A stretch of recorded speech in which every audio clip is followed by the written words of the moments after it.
I think that's maybe about as close as I'm going to get. Maybe I'll try it again later in the video. But yeah, I always loved this tune. You know, I was a little kid when it was recorded. I was very little. And when I started hearing it, it was on an album, a bizarre album that the Beatles did. It must have been from Britain. Frank Ifield, I remember you. That guy with the yodeling voice, very good singer. Frank Ifield had one side of the LP and the Beatles had the other side of the LP. And one of the tracks that was on the Beatles side was Ask Me Why. And like I said, I always loved it, never got tired of it. It's Lennon's song, but it's one of those Lennon ones where it really sounds so melodic and so nice that you can't really reconcile Lennon with it. So I know they said it was Lennon's tune, but that McCartney was interviewed and he said, yeah, we just sat down together and I helped him, we worked on it and we really did a job on it. That's how he phrased it. But I'm gonna link below, there's an excellent lesson by Mike Pichelli. He does great lessons and he's just taking the tune apart. He's showing you Lennon's acoustic electric part, Harrison's acoustic electric part. He's taking the whole thing apart. It's also a great video if you're a singer, and even if you're not a singer, I got some ideas from it.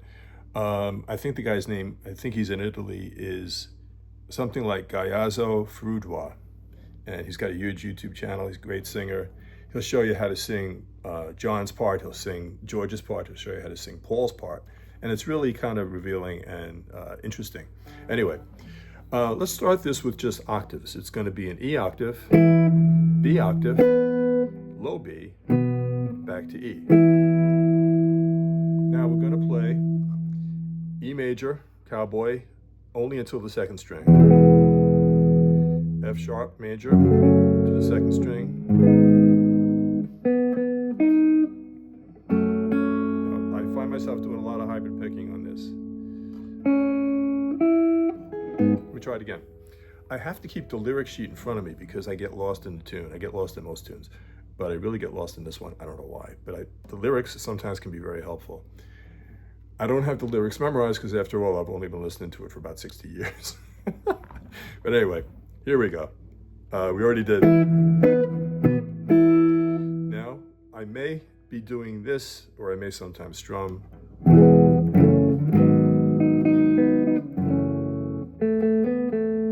That takes place on the third string. This is an E major. Put the pinky down on the third string and play the open second string. Yeah.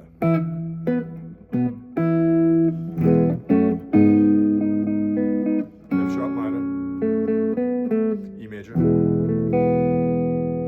Now one thing that you can do, it gets to be a little too much and then you have to like cut back a little, but when you go, the lyric here is goes to show. Goes to show. So that little, that kind of continues through the tune if you listen to it carefully.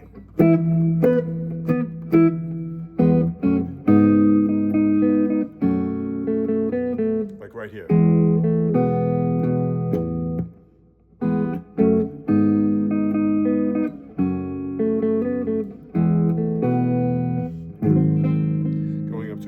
7. I'll play that 4th string. I'm going to a C sharp minor 7. I think it's really supposed to be a C sharp minor, but it's just, I can't grab anything that's a C sharp minor, so I'm just doing the C sharp minor 7. And then coming down here for this C sharp minor triad. So it's like,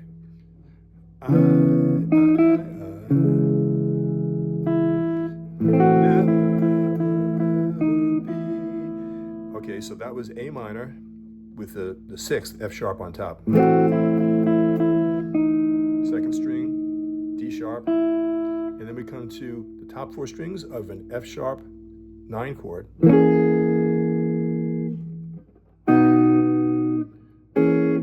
Okay, it's going to be slow going. You know, it's a simple arrangement, but it's a complex tune. It's much more complex than you would think. Anyway, from the top, you're gonna get to the point where you hate this beginning because I'm gonna play it so many times.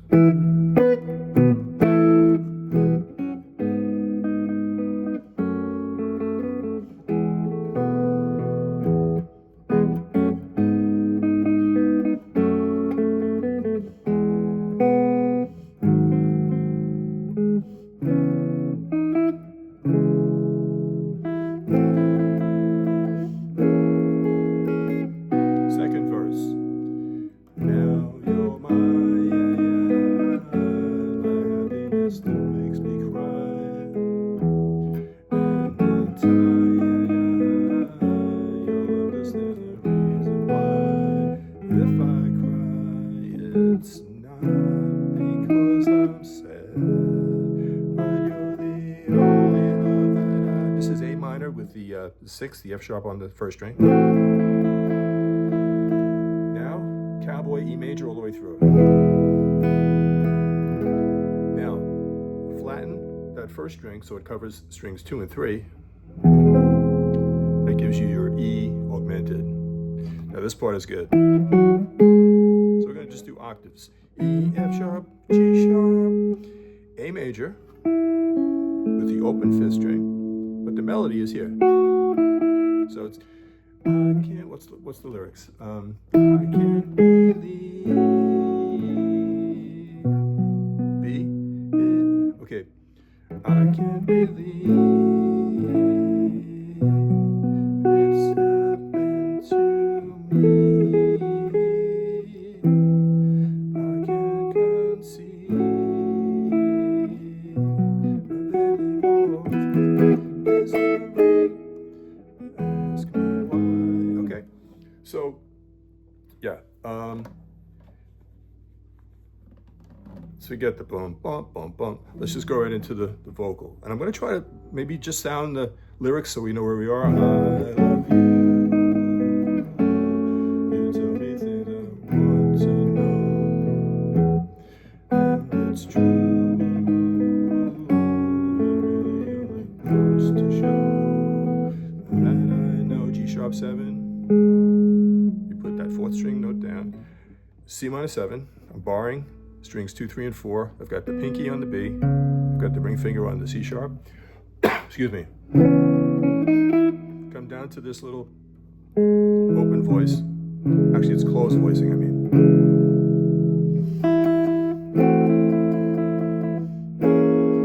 F sharp 7 with that pinky on the 4th fret, that makes it an F sharp 9.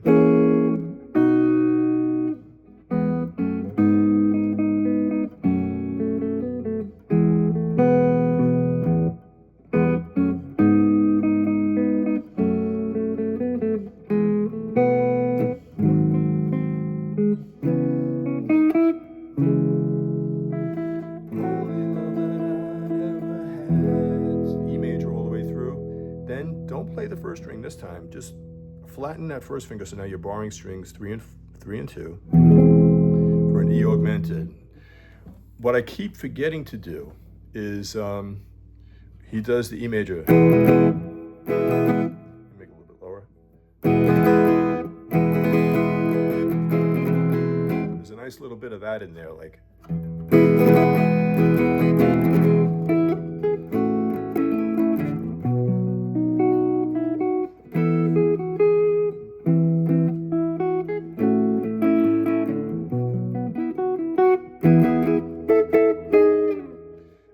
I'm going to to add in Paul's high harmony part. I got this from Frudois, one of the videos I'll link, at least try to link it. So before we had, basically, here's John. Let me get the lyric again.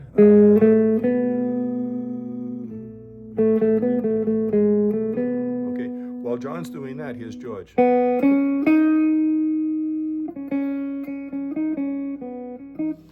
And now we're going to add in Paul.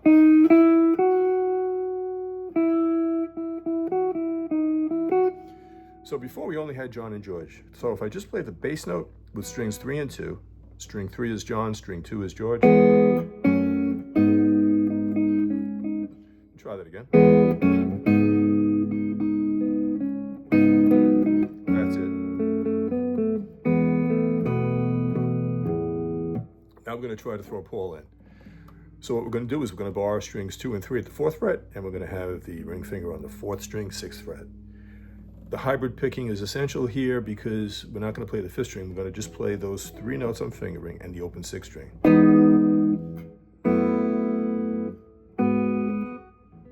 Try that again.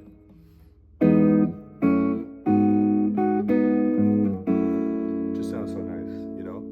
Here's John, here's George, and here's Paul. So because we can't play that E flat on the 1st string, we have to move to a different formation, which is going to be along with the open 6th string. And then we have, okay, so again, we've got this. Paul, George, John, and the open 6th string. Now we're going to be doing open E, C sharp on the 2nd, A on the 3rd, along with the F sharp bass. So we have, now we're going to move that whole thing up, and of course we have to put the 1st finger down on the F sharp over this G minor chord. So here we go.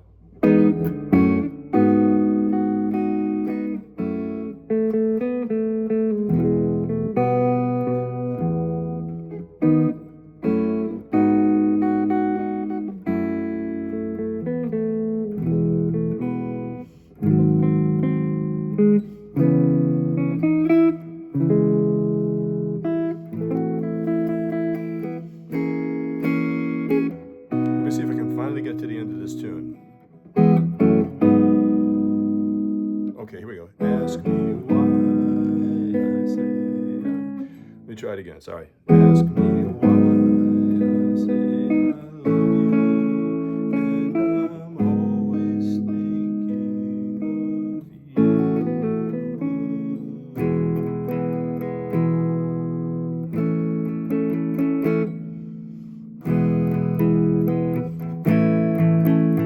And what I love about the tune, it ends on G sharp minor. So it actually ends on the 3 chord. We're in the key of E major. So the 1 chord is E, the 2 is F sharp minor, the 3 is G sharp minor. Beautiful tune. Ask Me Why. Of course, they had another tune which I love, Tell Me Why. It has one of the best early Beatles intros on any track that I know of. Maybe I'll do another one on Tell Me Why, but this one's just so pretty. Having said that, I'm going to proceed to mess it up as best I can.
playing E and I'm playing C. Okay, so the C is the sharp 5 that makes it into an augmented. I'm just implying the augmented.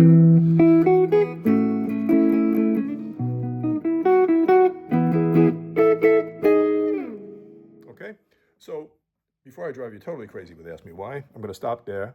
Let me know if you have any questions or comments.